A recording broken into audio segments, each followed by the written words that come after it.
Okay, let's get it started. Good morning, all. Thank you so much, for joining us for today's research method workshop.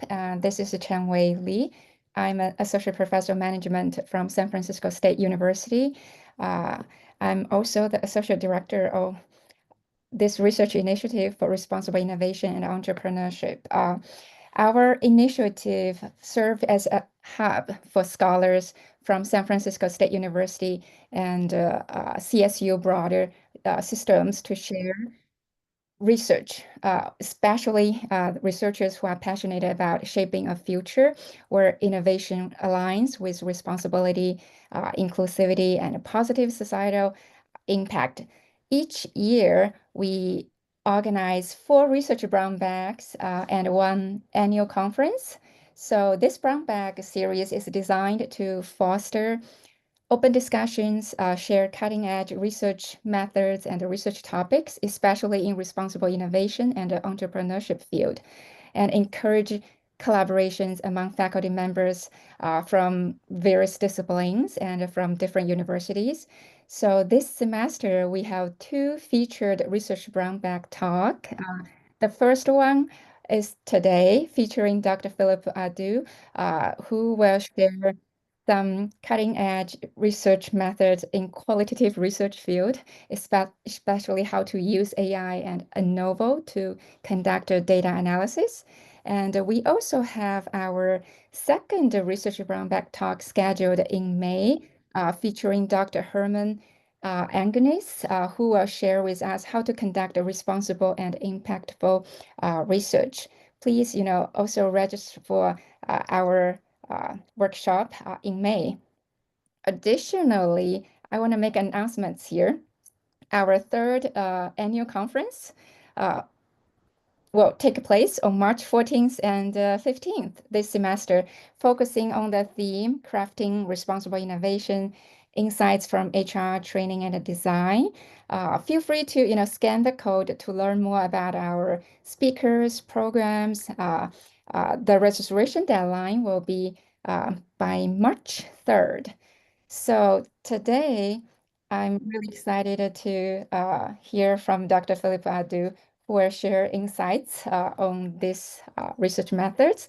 And it is my pleasure to first introduce him to all us here. So Dr. Adu is the founder and a methodology expert at the Center for Research Methods Consulting, where he helps researchers, evaluators, and organizations enhance their research methodology and leverage AI-assisted solutions. With over a decade of experience, he has led countless workshops and training sessions, guiding graduate students, faculty members, program evaluators, and professionals in refining their research skills. If you have ever worked with qualitative research, you might already be familiar with his work. He is the author of a step-by-step guide to qualitative data coding and a co-author of Dissertation Research Methods, a step-by-step guide to writing up your research in social sciences, and the theoretical framework in phenomenological research, development and applications. His books are widely used in academic programs and serve as go-to resources for researchers. So Dr. Adu also specialized in qualitative research methods, applying his expertise across different fields, from mental health research and mentoring relationships to media framings. And recently, he has been at the forefront of integrating AI tools into research, helping scholars and professionals utilize AI for both quantitative and qualitative analysis. His YouTube channel, actually, that's how I found him. I was searching for how I can use AI and novels to kind of analyze my interview qualitative type of data, and I encountered his channel, and I listened to his talk. I was like, wow, that's quite useful and practical. So that's how I reached out to him. So his webinar and channel have become trusted resources for those exploring the evolving intersections of AI and research methodology. Dr. Adu has an interdisciplinary PhD in education from West Virginia University, He also served as a faculty member at Wharton University. His passion for innovative ethical research methodologies makes him a leading voice in contemporary research education and AI-driven inquiries.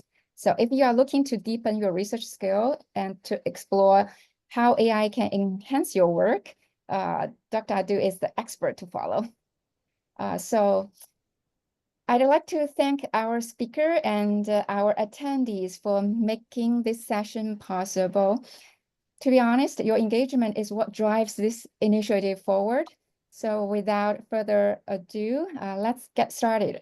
Please join me in welcoming Dr. Philip Adu. I will let you take it over. Thank you. Thank you. Thank you, Dr. Lee, for the wonderful introduction. And I am excited to be here to share my knowledge about how to use AI and NVivo to help you to make sense of your qualitative data. And if you have any question, you can, let me know, and I'll be happy to address them for you. I know the time is not a lot to absorb everything, but what I'm going to do is that I'm going to make it a little practical by, showing you a data that, I generated. It's synthetic data that I'm going to show you how to use the software to make sense of your data. And as I said, if you have any questions, just jump in, or when I finish 1 hour presentation, you can also ask me questions and I'll be happy to address them for you. So let's get started. Let me show okay. So as you know, we are talking about qualitative analysis. And you may ask, what is qualitative analysis? It's just analyzing or making sense of non-numeric data, right? So non-numeric data can be worse, right? You interview participants, you collect a lot of information from them, and you want to make sense, you want to try to summarize the data, but in a way that makes sense, in a way that people will trust your finding. That's why you have to provide step by step. You identify information that is significant from the data, and then you develop a code, which is a label representing the significant information, categorizing the code so that at the end of the day, you'll be able to get themes to help you to address your research questions. So that's all about qualitative analysis. And there are a lot of software that you could use. You can also do it manually, right? But, to help organize your codes that you are developing and trying to make sure that you'll be able to search for information from your transcript, it makes sense to have a software that you could use to help the organizational aspect, right? So one of the software is called NVivo. NVivo is a qualitative software that you can use to make sense of your data. So you upload all your transcript, all your data into the system. You, with the research question in mind, you develop codes, we call it containers, right? You develop containers and then select the information that you need from the data and drop them into those containers, right? After that, you can organize, you can group them again to develop themes. But also within NVivo, there's an AI function there that can help you to summarize your document and also help you to develop themes. And I'm going to show you how to do that. And also you can use, an AI tool like ChatGPT as a data analysis tool to make sense of your data. But I think you have to make sure that you are, asking the right question, providing the system a lot of background information so that it will give you tailored response, right? So it can help you, especially if you have a huge amount of data that is difficult to humanly go through everything with limited time. Then, you can use AI to make sense of your data. The most important thing is you have to be transparent. Let people know that you use it and how you use that tool to help you to make sense of your data. So back to the demonstration, right?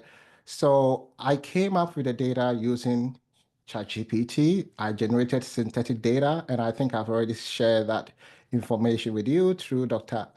Lee.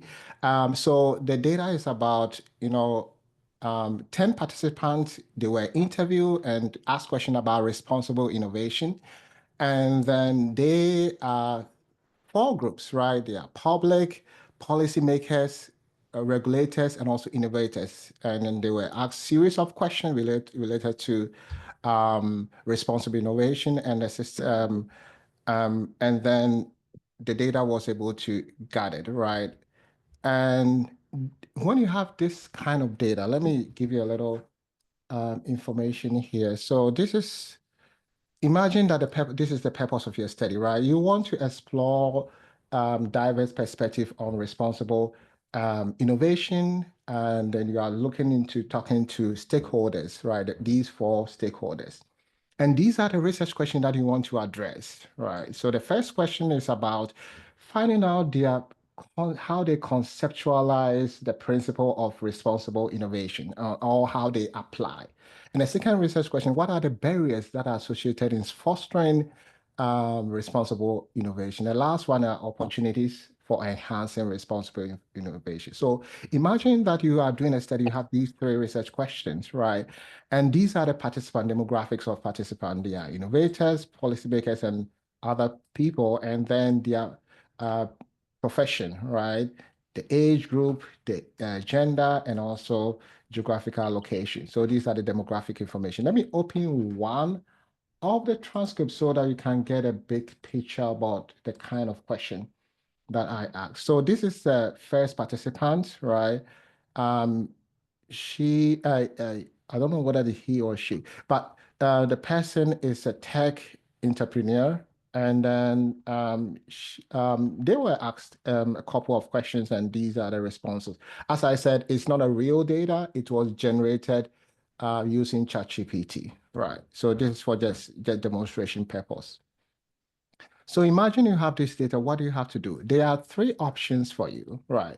So let me go back to the PowerPoint so that let me see swap. So there are three options. So the first option is you can use ChatGPT, AI assistant function within ChatGPT to make sense of your data. So how do you do that? You upload everything into ChatGPT, right? Then you create containers for the research question, and I'm going to show you that.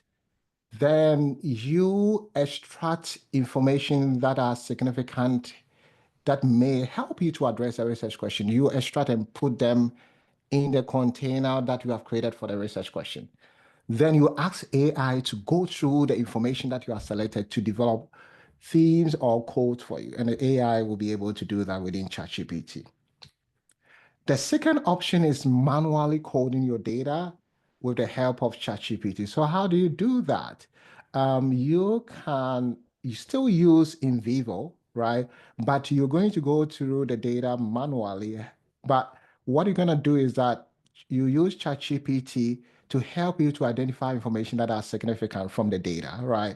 And then you search that information in NVivo, and then you'll be able to code, right? So instead of you going through all the transcript in NVivo, identify information that are significant, ChatGPT will suggest quotations that are significant so that you can be able to identify those information in NVivo and drag and drop that information into the respective research question. I will show you that too. And the third one is you are not going to use NVivo. You are only using AI, ChatGPT, having interaction with the system, and the system will be able to provide you the information. So you upload everything, you ask the system to review and develop codes for you, extract excerpts or quotation, categorize the code, develop themes, and then generate a summary table, right?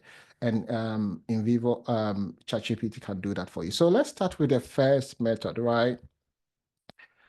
So let's go to NVivo. If you have the software, you can open that. If you don't have, you can watch what I'm doing, and you'll be able to do it after that. So I have the latest version NVivo 15.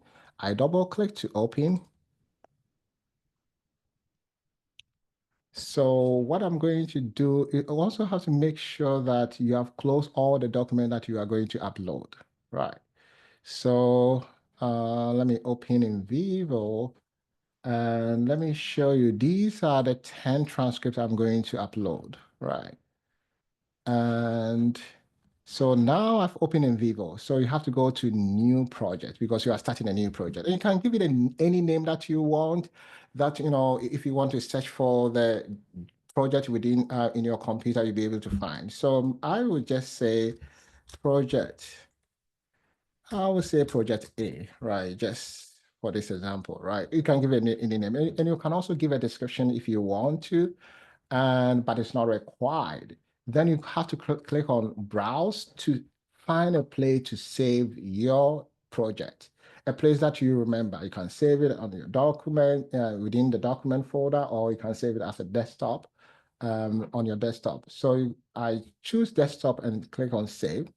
Then I go to next. Here, if you want the system to automatically save your project as you are analyzing the data, you can choose yes. If you don't want a system to automatically save, but remind you every 15 minutes to save, you can say no. So I will say yes, right? And then I go to create project. So when you click on create project, the system will be ready for you to upload your transcript, right? So this is what you're going to see when you open NVivo.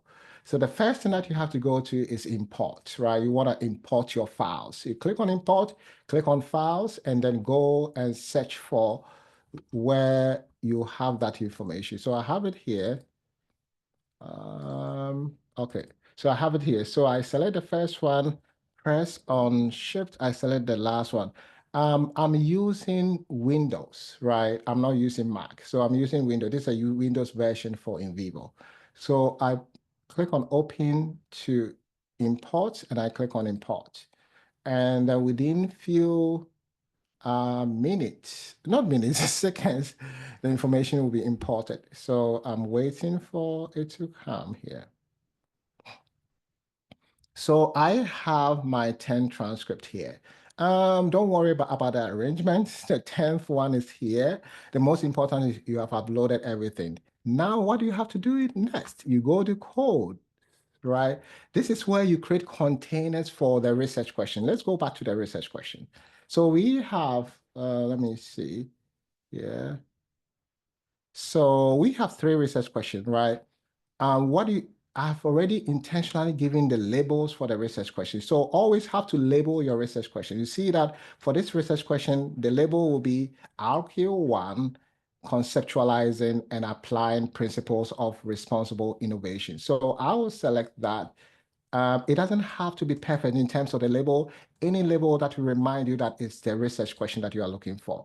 When you copy that, you right click here, you go to new code, and then you create a container for the research question. You could, under the description, go back and bring the research question itself in under the description, just to remind you in case you want to go back and look at your research question, you can have it under the description, right? When you finish, you check aggregate coding from children, you click on OK. Now I've created my first research question container. I want to do the same thing for the second research question. So I go back.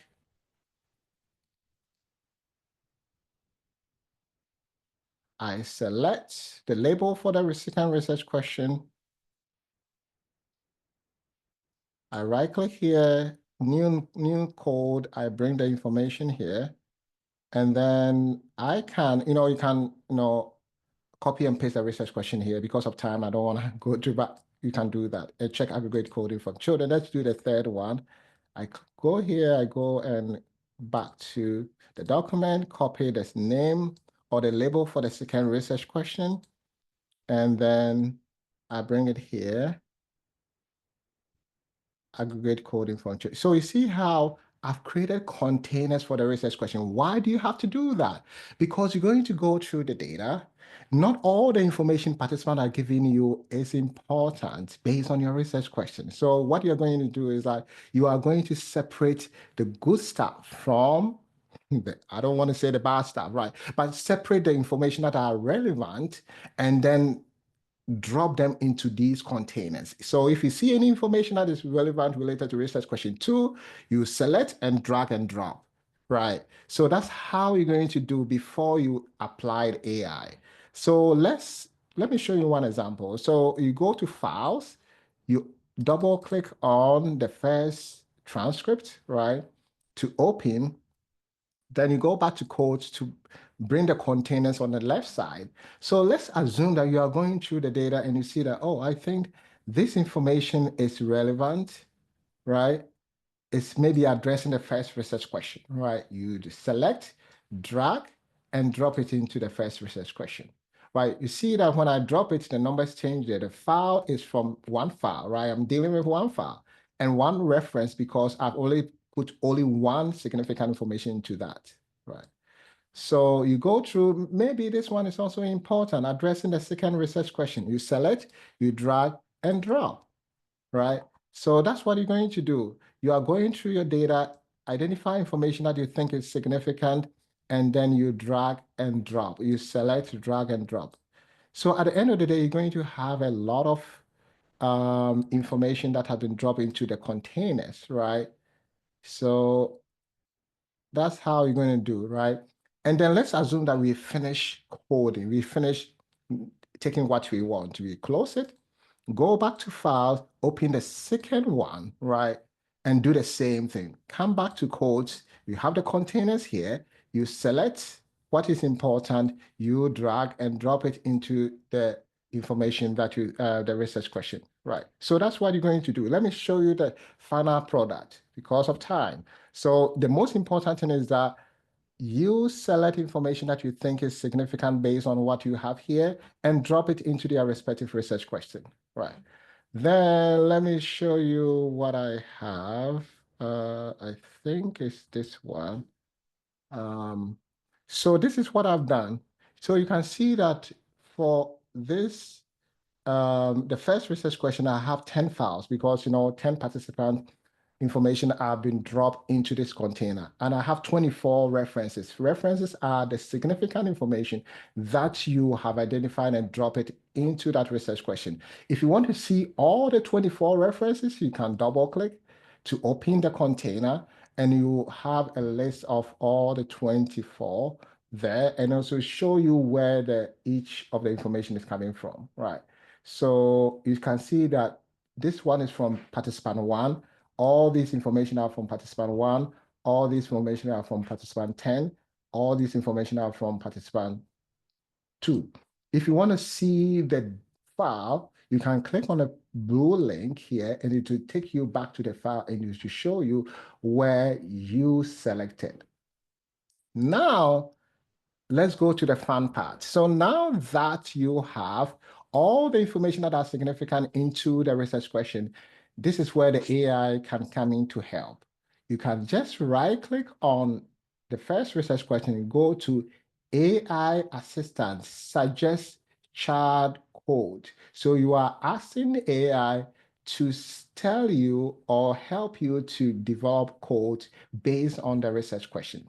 So you click on that and then you have to, indicate that, you have read the terms and conditions, right? So you can click on the blue thing and it will take you to the terms and conditions, make sure that you have read and make sure that you agree that your information will be sent to an AI system for the system to, run the analysis for you, right? So the information that will be sent is the one that you have dropped them into these containers, right? So after that, you click on OK, and this is what you're going to see. Then you click on Generate, and the system will review all the 25 statements that you have in research question one and suggest to you codes or themes that may address your research question. It's suggesting because you have the chance to review and take some of the codes off if you think they are not addressing the research question that you have. So this is what the system came up with, right? Based on the research question about how they conceptualize and also apply principle of responsible innovation. These are the things that participants said. And under here are the significant information that are linked to the codes that the system has created for you, right? You have a choice here. You can, if you don't agree with this information, you can uncheck, right? So that will not be included as part of the code. If you want to include, you can check, right? So, and always you have the option to make an adjustment to the codes when we go to the next stage, right? So if you're okay with what you have, then you go to okay, right? And then you will see that the information have been transferred under the research question. So you see that under research question 1, we have the AI generated codes. You see here, it's saying AI. It's telling you that AI did it, right? Not me. I did only the PA is me. I created this container. I did not do that. So the good thing is that it will show to you which one you created yourself and then which one AI created, right? You can always go back and then let's say you are not, you can right click here and delete if you don't think this one is addressing the research question. You can also, if you want to change the name, you can right click and go to code properties, and then you'll be able to make changes to the name, and then if you're okay, you click on okay. So you always have a choice to make changes. You can do the same thing for research question 2 and 3, right? And then you get something like this. This is what AI can do for you within NVivo. Let me show you the final product so that you see what I'm talking about. Let me see. So this is how it's going to look like when we go to code. So I have research question 2. This is what I got, right?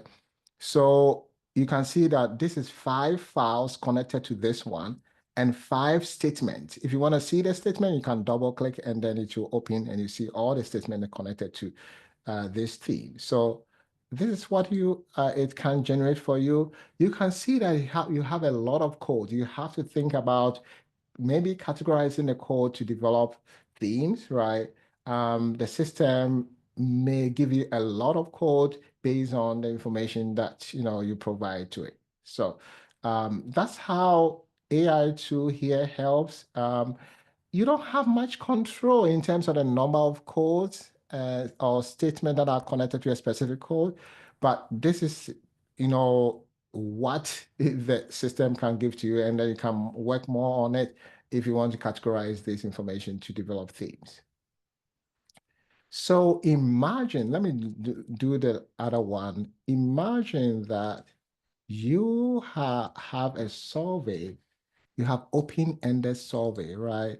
How do you use this system to help you? So I have, this one is also generated using ChatGPT, right? So I have 100 participants, and these are their responses for, you know, research question 1, 2, and 3, right? Imagine that you have this type.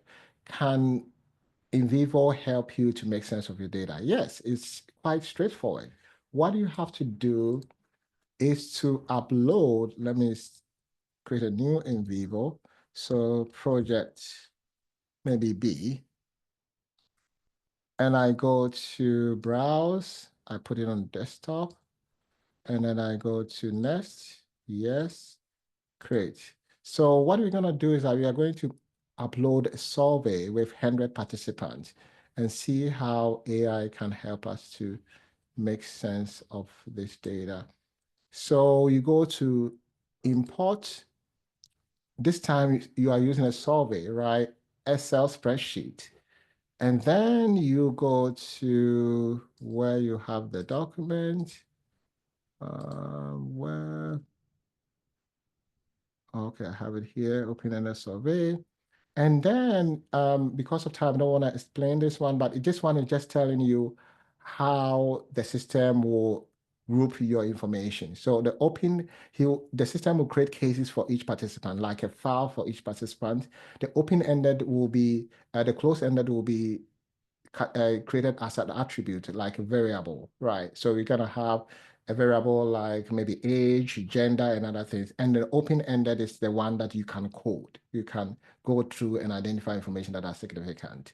So when you don't have to do anything here, just explaining things to you, go to next. And then this one, it gives you an overview of what it's going to put into NVivo. So all the information here, and then you go to next. You don't have to do anything here. I just click on next. And here you have to review, making sure that the system has correctly labeled your information. So all these should be the close-ended information, right? And then the 3 questions will be open-ended. The system has automatically identified. Sometimes it make a mistake, you have to make sure that it's correct and you can change it if it made a mistake. You go to next, and I'm not going to do auto coding for now, so I uncheck that and click on finish. So the system will upload that information there, and you can see all your survey here. If it's finished, you can close it, and then this is what you can see. So I brought all my survey here. When you go to codes and you click on this arrow, you see that here is open-ended survey responses. It has already grouped participant responses based on the questions that you ask them. So if you ask them 3 questions, these are, the system has grouped their responses based on the question. If you have 10 questions, the system has done with that. I'm talking about open-ended questions. So when you want, you can use AI to help you to make sense of the data, because the system will go through only the responses addressing a specific research question. So let's say you want the AI to help you to make sense of their responses for the research, the interview question 1 or open-ended research, open-ended question 1.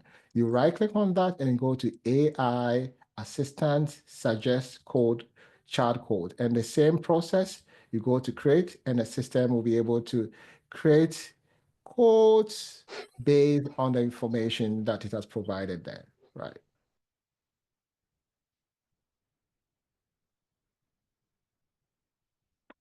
Okay, so as you can see here, it has already created that information. You can review and make sure that everything is right.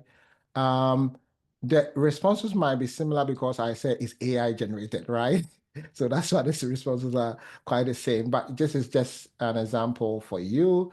You go to OK, and then you'll be able to have all your codes here. So now you can review the codes and maybe categorize it if you want to. So this is what NVivo can do for you, right? So let's go to the next method of analyzing your data. I want to skip the second method because we will come back. It's quite related to the third method, right? So let's go to, where's the second? Okay, so this is the second method. I'll come back to it. Let's do the third method where you are using ChatGPT to make sense of your data. So how do you use ChatGPT? You just, there are some principles that you have to follow so that you'll be able to get the most out of using ChatGPT as data analysis tool. The most important thing is that whenever you are communicating with the system, make sure that you provide a little bit of context. Don't assume that it knows everything that you are doing, right? So you have to provide the context.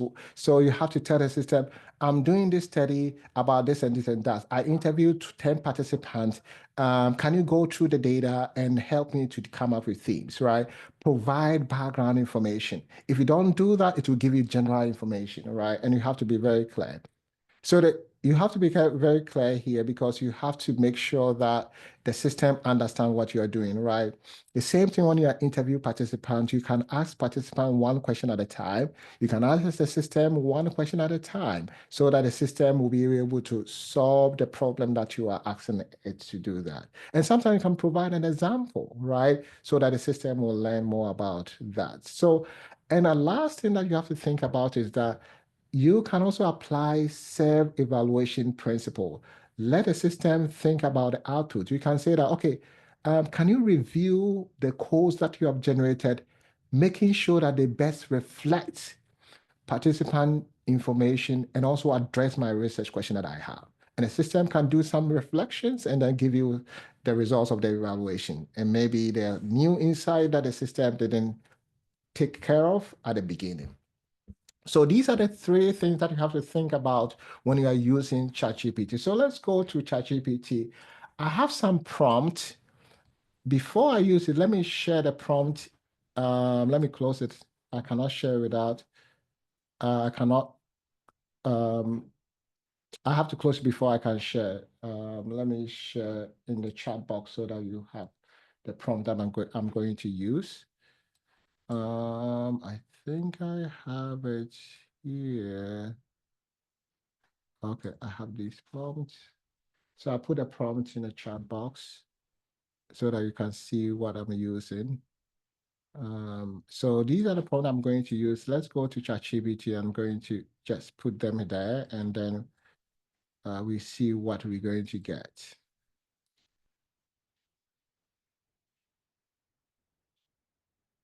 So ChatGPT, right? I'm using the paid version of ChatGPT, so you have option to choose the model that you want to use. But the one that is useful is the GPT-4o, right? So what you have to do is first upload all the transcript. It can only take 10 transcripts at a time. If you have more than 10 transcripts, there's an option called project where you can upload 20 transcripts. You can create a project. Here, I have another video that talks about that. You can create a project and then upload 20 transcripts. But if you have about 10 or less, then you can use the main GPT-4 or any other model, but the main one to do it. So I click on the plus and go and look for my document. Let me go here. So these are my transcript. There are 10. I select all of them. And now what I'm going to do is that this is the prompt that I'm going to use. Let me show you the prompt, the first prompt. So as I said, you have to provide a little background of your study, right? A system to understand what you are doing. So I provided information about the purpose of the study, right? And then after that, I'm asking the system, can you analyze the attached interview transcript, developing codes? I want the system to know, I mean, that labels, right? To address the following research question. And then you have your research question. You can do one research question at a time, right? And then I'm saying that the code should be in between 2 to 5 words, representing that information that they have identified. So I will copy this prompt and then put it in ChatGPT and see what we're going to get.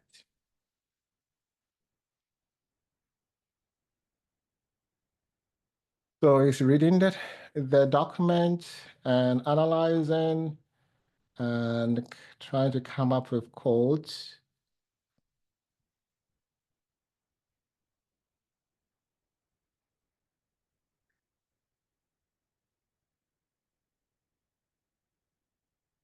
Sometimes it's slow. It might be slow because maybe because I'm also using this internet too for this presentation. But okay, it's coming.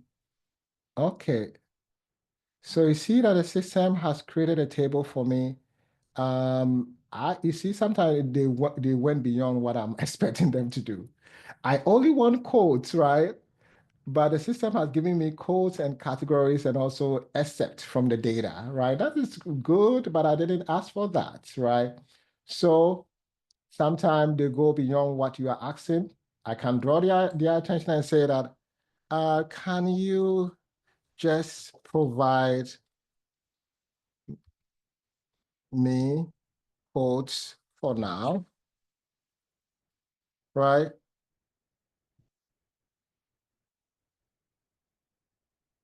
And the system has, is providing me all the codes addressing the first research question, right? And making sure that they are in between 2 to 5 words, right? I can also ask the system to do some self-reflection. Can you review the codes, making sure that they reflect um, relevant excerpts from the data and address the research question that I provided to you. So this is where you are letting the system do some self-reflection, making sure that the code best represents the information at the same time addressing your research question before you go to the next step.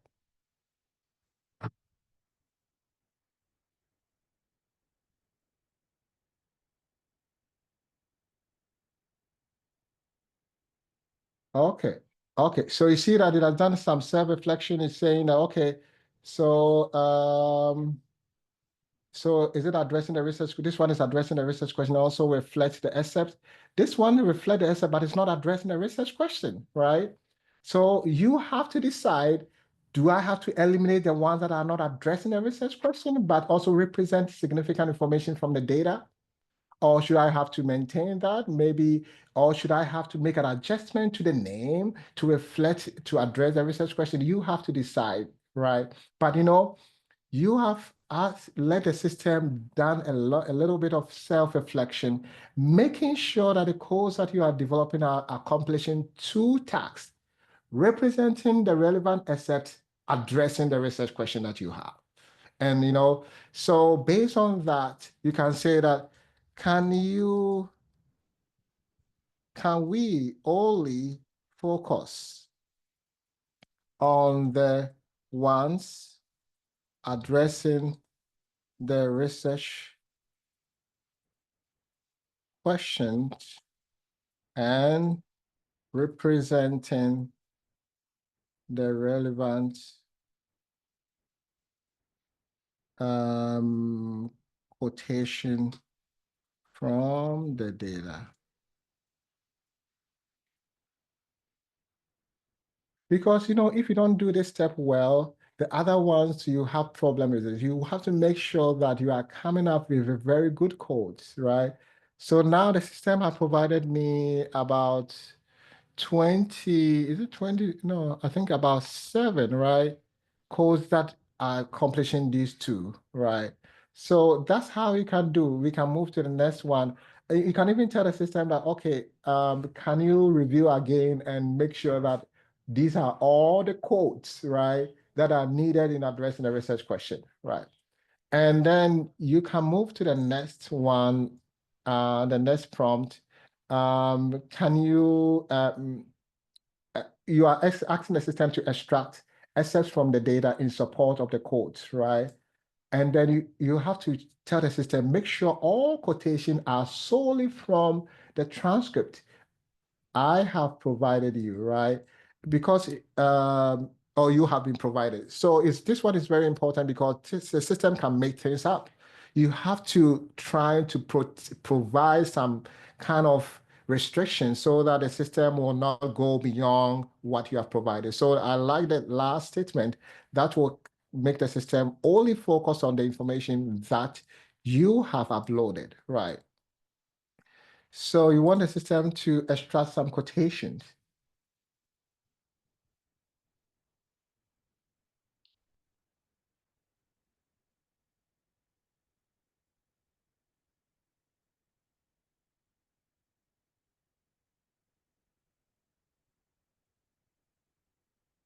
And sometimes it will extract few quotation. You can also call, do another self-reflection and say, can you go through all the transcripts, making sure that you provide all quotations, right? So yes, so it's all about having conversation and until you get what exactly you want, right? So these are the things that it provided to you.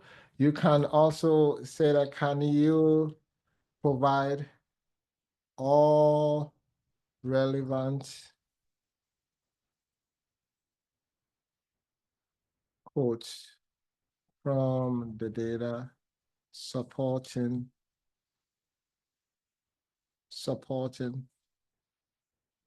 the quotes.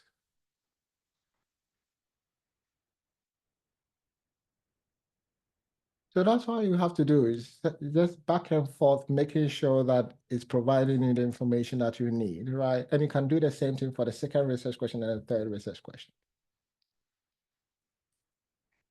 So let's see I think the next prompt is categorizing. Okay, so because we have only 7, I think only 7 codes, right?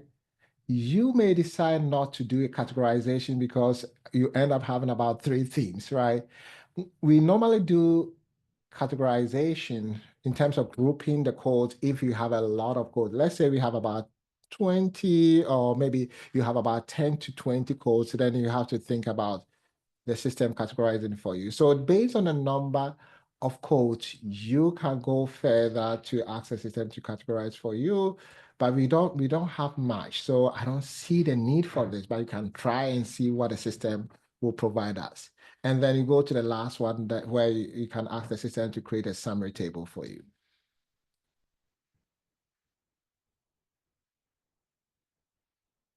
So you see the system I provided more kind of quotation, right?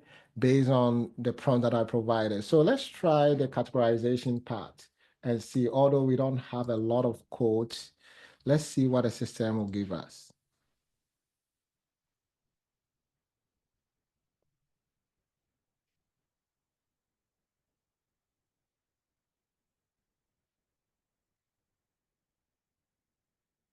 So the system was able to develop themes here, and also the codes are here. Yeah, you can review. So you see that these two codes are connected to the theme, and this one has a new, it's just like the system has refined some of the codes to make it a theme, right? So that's what you're going to get. Sometimes they're going to use a little bit of the information here. But you see how the system has to be able to categorize some of them and refine some of the codes to come up with themes. Let's do the last part. Can you generate a summary table? So we want a system to generate a summary table for us.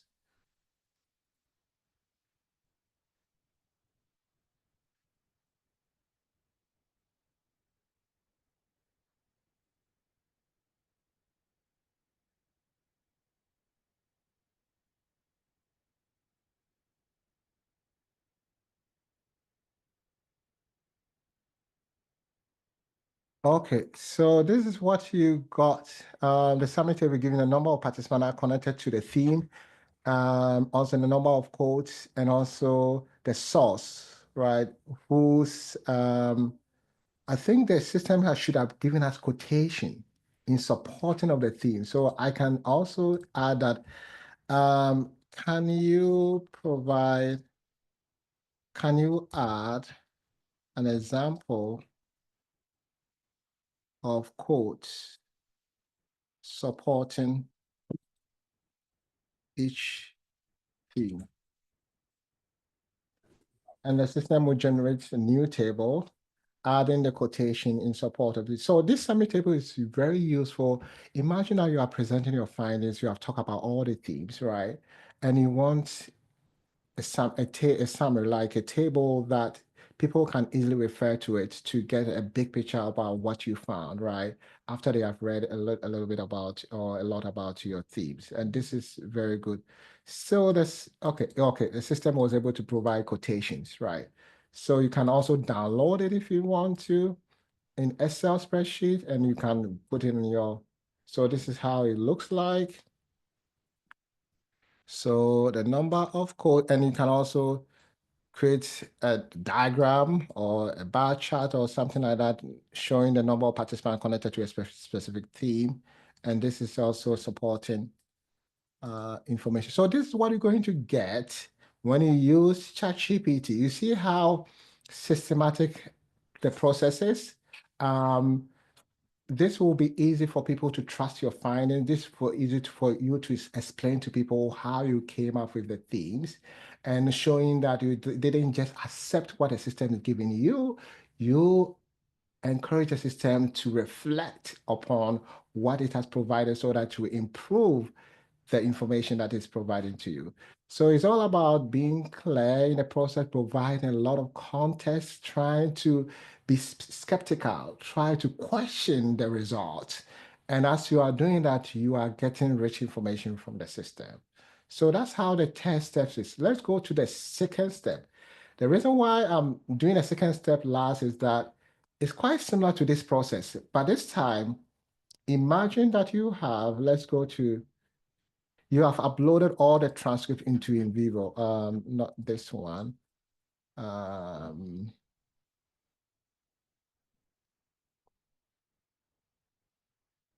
let's say you have,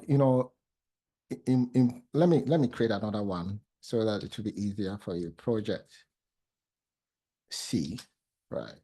And then I go to next. I go to create. So this time you're going to use both NVivo and ChatGPT. ChatGPT will go through all the transcript for you and identify information that are significant. And then you go to NVivo to create a quotation code. So let me show you.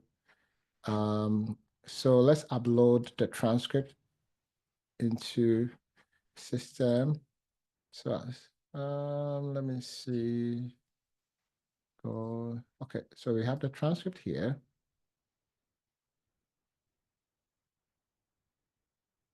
So showing this one, it will go away as it's showing that, it's waiting to connect to the printer.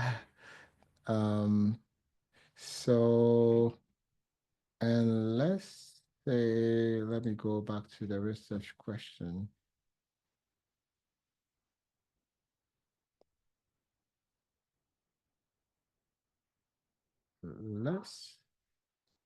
Let's create a container for the second research question.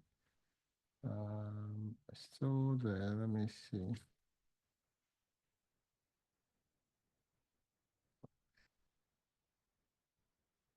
This sometimes shows when I'm doing it, and it will take few seconds to, yes, I think it will come back again, yeah. So I have my transcript here, I go to codes, and then right click here, create a container for the research question. So for this example, I'm going to use research question 2, right? You can create all containers for all the research question. But because of time, I'm focused on only research question 2. So imagine that you are going through your data, right? You don't know the information that are significant yet, addressing the second research question. So you're going to use ChatGPT to help you to identify information that are significant. So we can go back to ChatGPT, and we can still use the prompt, the first prompt that we used for the other one. But this time I'm going to change the research question to research question 2. So let's go to ChatGPT.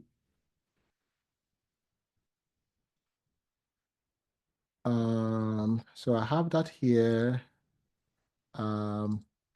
What you can do is that you can even do one transcript at a time so that the system will have time to review and then give you very good information. And I'm going to change the research question here for the research question, the second research question. So let me look for that and show it to you. I think the time is going, but let me see. Let me copy the research question here, the second one. And then I replace it with the first one. Let me see. Okay, and then click on enter.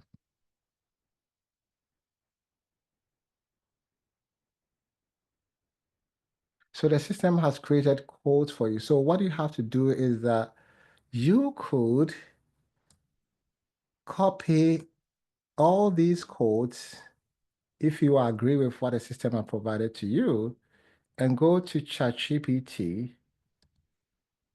Oh no, go to NVivo, trying to look for, okay, we go to NVivo and right click on the research question, go to new code, and then put the containers for this code here, right?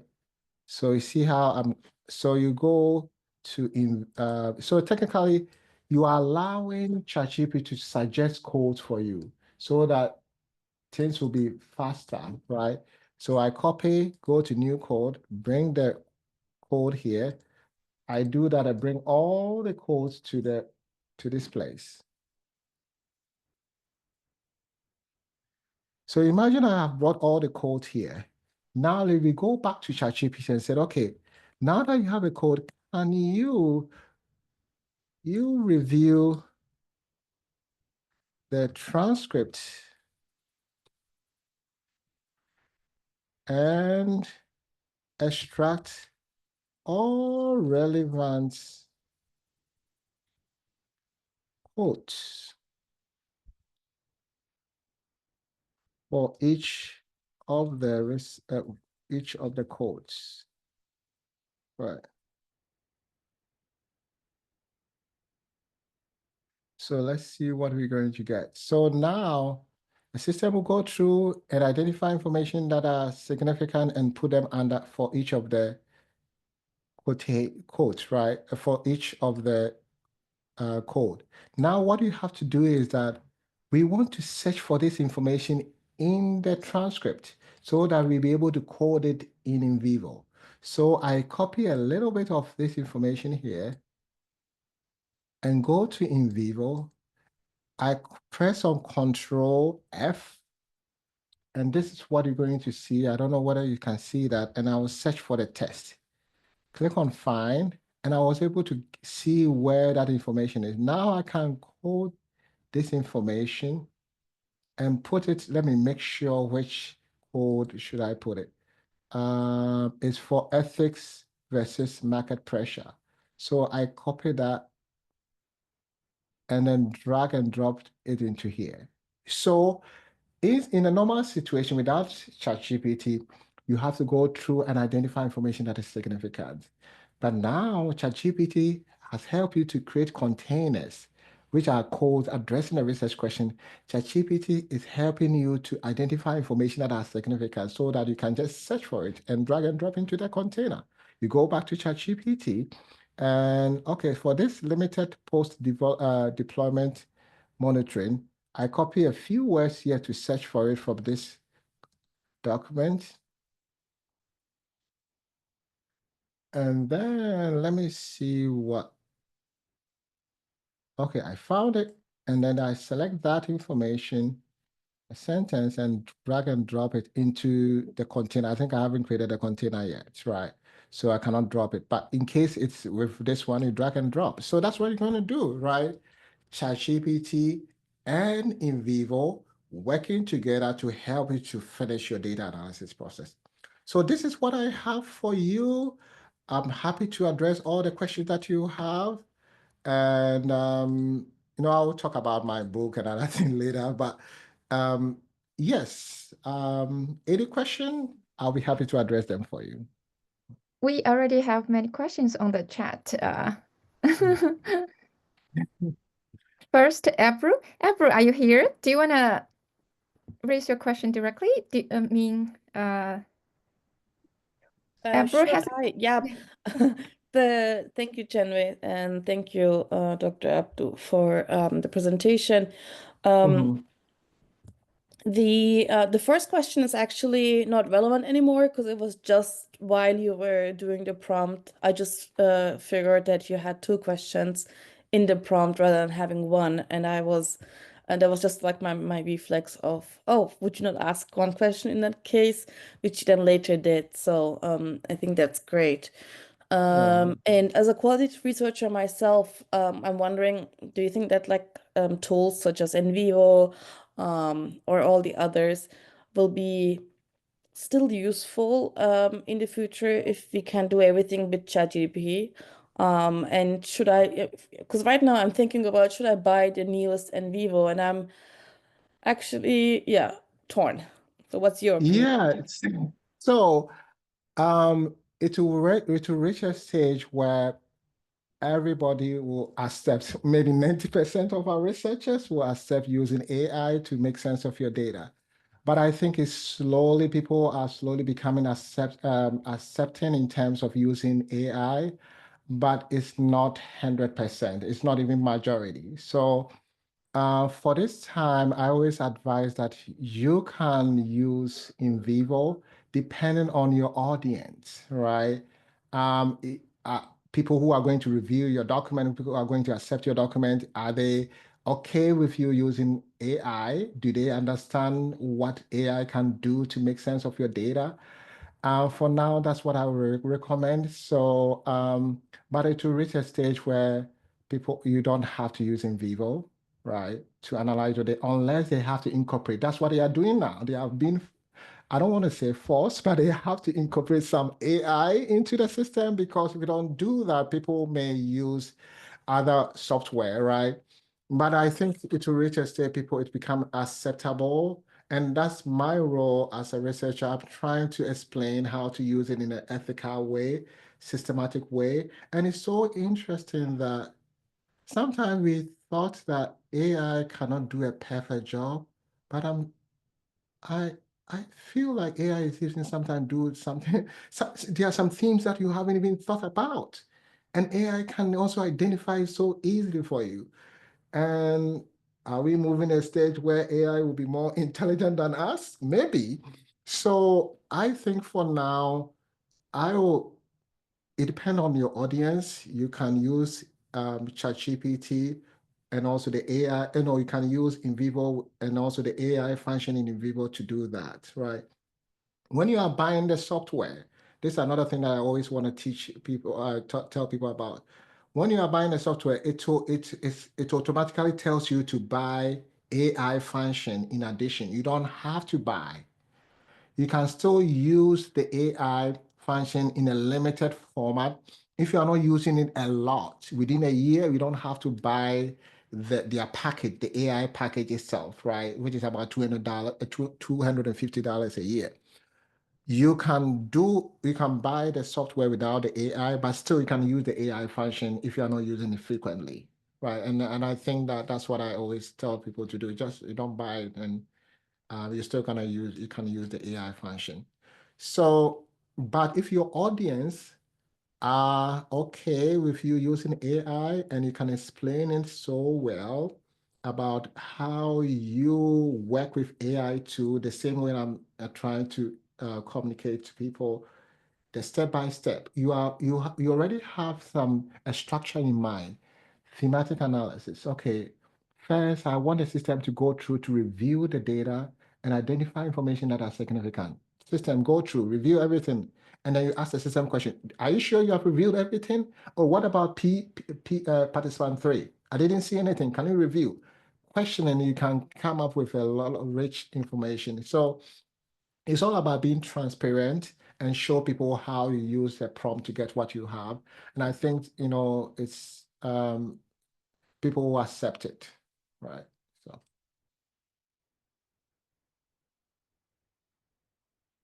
thank you for your question. Thank you. Cameron also has a question about as a reviewer, what would be your concerns while reviewing a qualitative paper analyzed using AI? My only concern will be if the person didn't tell me what AI tools that they use and what kind of steps that they use to arrive at the themes. So if I'm reading an article and then it said that, okay, I use ChatGPT to analyze my data, and these are the themes, right? It's the same thing as saying that, oh, I went through the data and these are the themes. I will not trust what you found. Tell me the steps that you took to arrive at the findings. It can even give examples of the prompt, right? Give me some examples of the prompt that you use. What kind of tool how did you make sure that the theme reflects the data that you have and also address the research question? Did you ask the system some question to review itself? Did you review and make sure that they are addressing? So I think providing that those steps will be helpful for me as I review your document.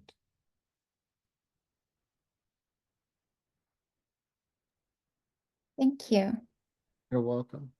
Sarika? Sarika also has a question about to what extent is ChatGPT being used for qualitative data analysis in your experience? It's not a lot, but it's gaining momentum. People are becoming comfortable using AI. What I always say is that if you can go to Perplexity AI and you can see current articles that they use ChatGPT, right? So Perplexity AI will give you some information. So you can say, I always like this one. So you can go here and change it to reasoning with R1. I think it will help you a lot. It will go through many files and give you the answer. Can you provide me research? I say, okay, qualitative research articles that use maybe ChatGPT for now as a data analysis tool for their analysis or something like that. So what the system is doing that it will do some kind of research review or about 18 sources from online, and then it will give you some answers. Thank you so much. This is really helpful. You're welcome. Yes. So it has provided you some information here. And I can also share this conversation. Oh, it's interesting. It has it has provided me us all my videos. I didn't know that they have. Wow. You're the only Maybe, one. maybe I'm popular. So they have also provided you some articles and sources, right? So let me share this link in the chat box so that you can review. And then you can also cite them because it's also best practices, right? When you That's are right. using a new methodology, if you can cite article that use the same thing, I think it's also give credibility to your Yes. procedure. Yes. Yes. Thank you so much. Appreciate the workshop. Very informative. Thank you for organizing. You're welcome. Yeah. Here's a question from Anusha. She asked, are you concerned about feeding the data into AI may not be meeting privacy requirements according to IRB and funders? Oh, okay. Yeah, and I think it's a difficult topic. It's a very sensitive topic, right? So the first step that I always tell people is that check with your organization. What policies do they have about using AI for your work?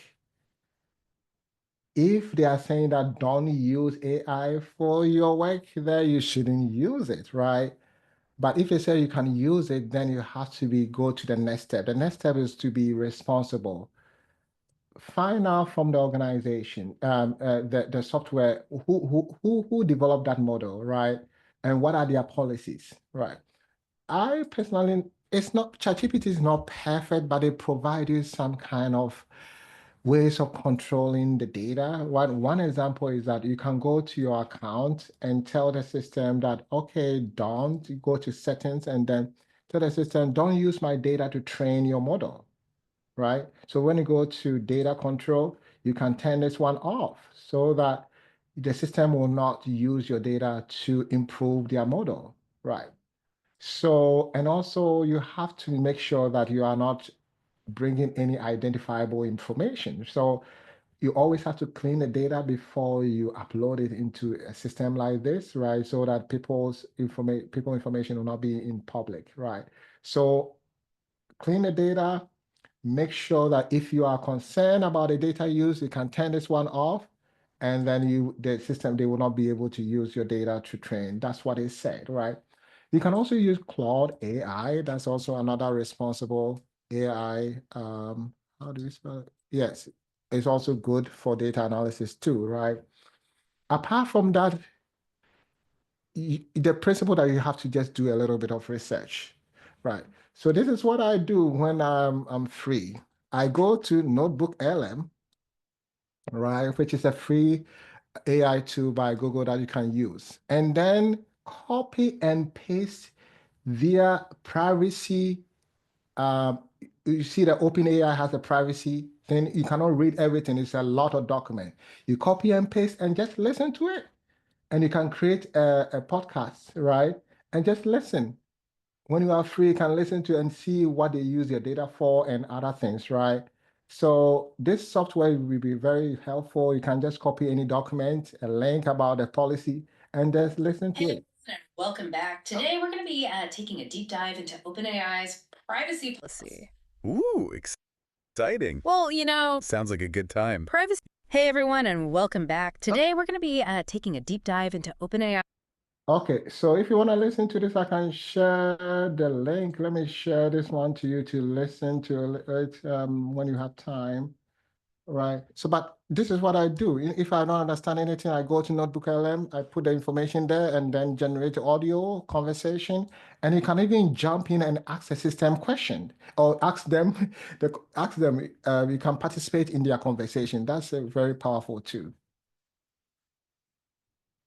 Thank you so much. For everyone here, we are going to get the ChatGPT EDU enterprise version, so that for all CSU employees, so that might help with the privacy a little bit, because the policy is that our data will not be used to train their data.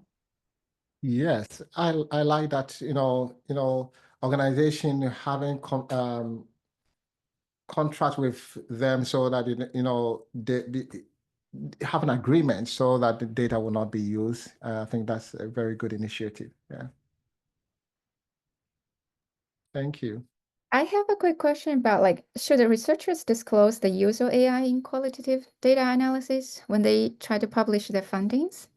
Yes, the same thing that you can say that I use NVivo to analyze my data. Why don't we also say that I use ChatGPT to make sense of my data, right? And then, but as I said, it all depends on the place that you are publishing. But most of the publishing companies, they say that you can use an AI as a data analysis tool, right? But you have to be transparent. You have to tell us how you use it, right? So that people will not question what you found.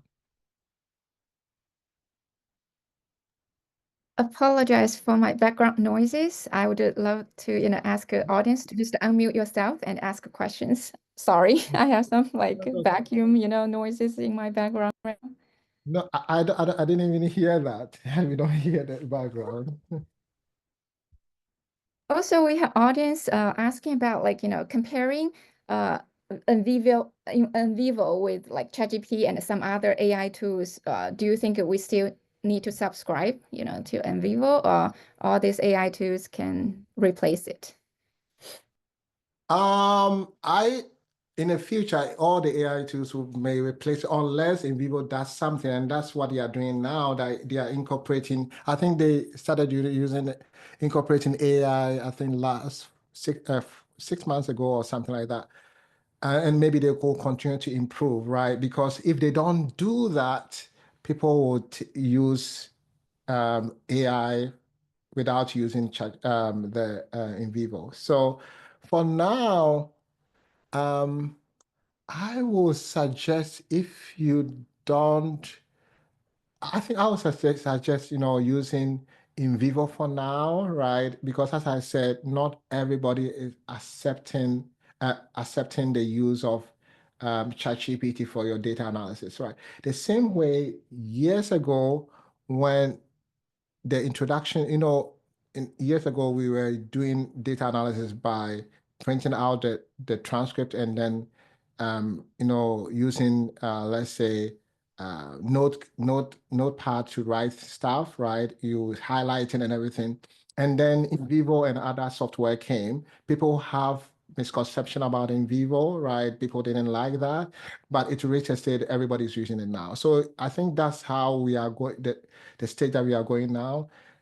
AI is new in terms of using for data analysis, but as time goes on, people will people will accept using that software, but it's not fully accepted now. So you always have to check your organization, check the place that you want to publish, check your supervisor, are they okay? Check your stakeholders, right? Some people, a stakeholder can just hearing that you are using their data to feed into an AI tool, they will be concerned, right? So I think it's also about educating them too, right? That, okay, so I'm using this software and they are not going to use your data to train their system. They are put strategies in place, right? So assuring them is another way of making sure that you can use. But for now, I would just recommend using NVivo, and then you can use a ChatGPT as a play a supporting role, like what I was doing, trying to go back to ChatGPT. ChatGPT helped me to identify information that are significant. I go back to NVivo, look for that information, and then do the coding. I think that would be helpful for now. Thank you. Minu, go ahead. Thank you, Dr. Radu, for a wonderful presentation. Interesting new tools, interesting new methodologies that you've shared today.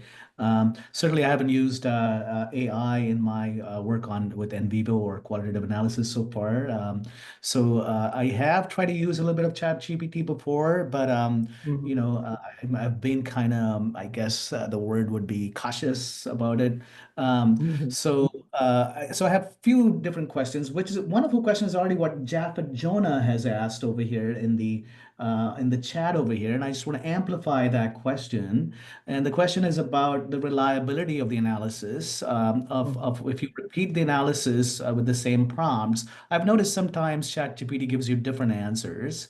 So what is your assessment of the reliability of the analysis by ChatGPT?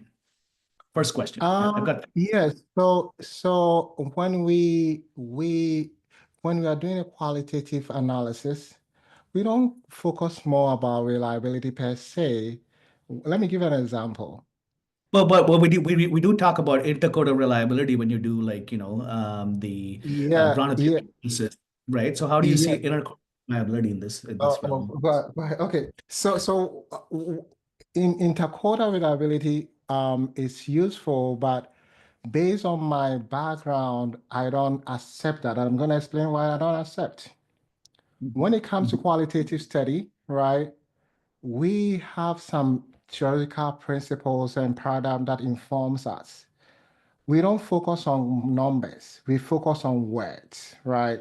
So because we focus on words, we don't use any kind of calculations, right? Because when then you are moving into that kind of numbers and everything, determining the quality of the information.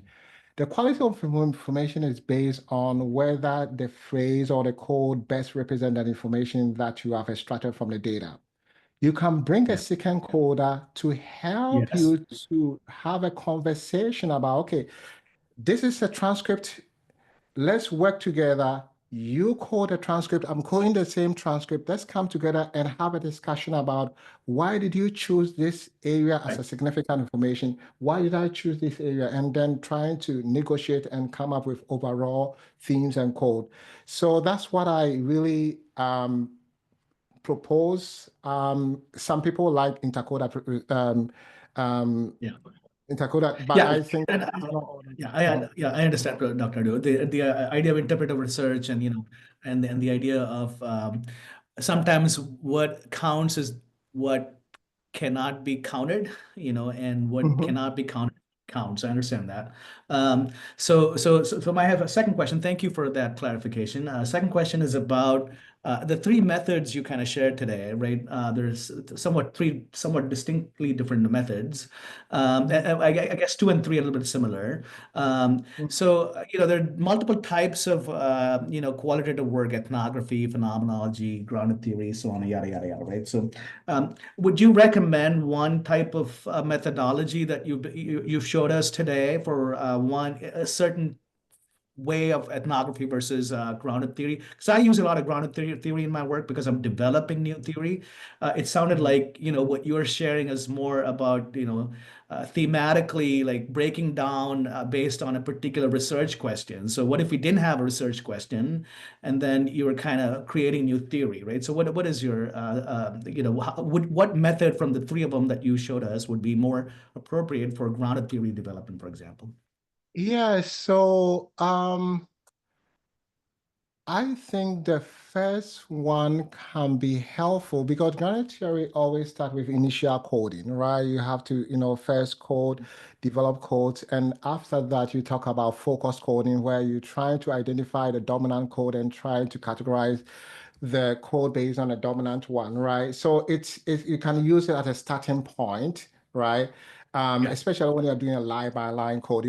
And it's so interesting that You can even use the third option for granite theory. You always have to tell the system, I'm using granite theory approach. These are the steps of the granite theory. Follow these steps or follow the steps I've attached and go through the data, and then the system will be able to do that if you tell the system to do that. And then or you can do a breakdown by doing initial coding and tell the system that, okay, the next step is focus coding. Can you go through the initial codes and trying to develop categories based on the focus coding principle? And the system will do that. You go to the theoretical coding. Can you find out the connection between the codes, the themes, to help me to explain a phenomenon? And the system will be able, it's all about having step-by-step conversation with the system and questioning, and then you can say that, okay, you came up with this theory. Can you go back and review the data and make sure that this theory fits the narration that I want to present? And the system will be able to do that. So you can use any approach. The most important is to prompt the system what you want, and then to be able to help you to accomplish your goal. Thank you very much. Thank you. Thanks. So that's my time. Yeah. You're welcome. Amy, am I saying your name right? Yes, yeah. I hope you can hear me. Thank you very Yes. much for this amazing workshop, really practical. So my first question will be what's the traditional way to categorize your codes in NVivo into categories and emerging themes? Okay, so this is where my YouTube video will be helpful. I have about 20 something videos about NVivo, right? So one of them is like categorizing your code. So this means that you have to review each of the code and see whether there's a similarities between them and see whether you can combine those which are related. But I also have a principle we call a sorting principle or sorting. So this means that what I do is that I export all the codes from NVivo and do it manually in terms of categorizing them. I create a table and let me see what I can find a table and show you. I create a table and then put the codes that are similar to a specific column, right? Based on that, I will have about 3 clusters or 4 clusters, and that the cluster will be labeled to be themes. Let me quickly see what I can find that document and share that with you to show you. But when you go to my YouTube channel and type maybe categorizing your data with NVivo or something like that, you'll be able to see that information. But let me see what I can find. Quickly find what I'm talking about. Let me see. I think I should. Okay.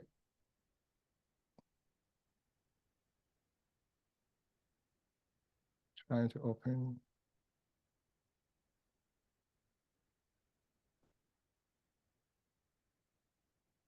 It's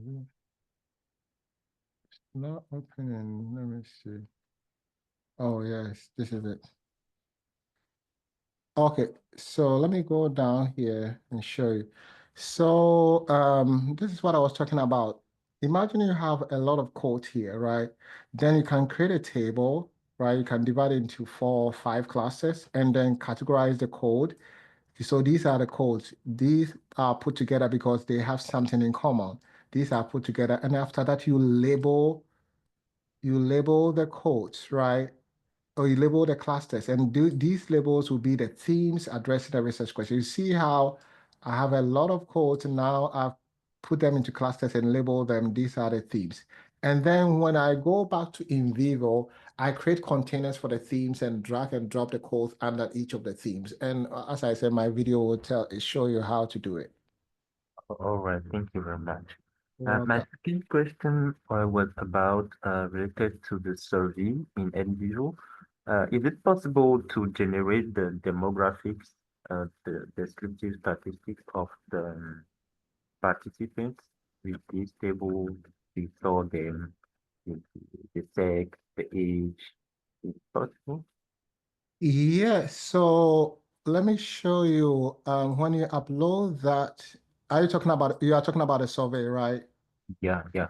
Yes, so when you have, so this I've uploaded a survey, but when you go to cases, when you go to case classification, you double click on this one and it will show you all the demographic information here, right? So you click on the survey responses and the case classification, you get all the survey. It doesn't do any statistical analysis, but it gives you the table, right? In case you want to find out, okay, in terms of age range, or maybe gender, who are connected to it with what theme, right? Males are connected to a specific theme, or what kind of themes are very connected to a specific gender. You'll be able to do further analysis concern, but it gives you the table based on the information that you upload. Okay, thank you very much. You're welcome. We also have faculty members asking, could you please share the name of your book that you showed earlier at the end of the presentation? Okay, so let me go back to the PowerPoint. So this is well. So this one is Dissertation Research Methods. This one is good if you want to learn about how to write chapter 1 to 5 in terms of your dissertation. It gives you step by step. We have templates there to help you to be able to finish working on your dissertation.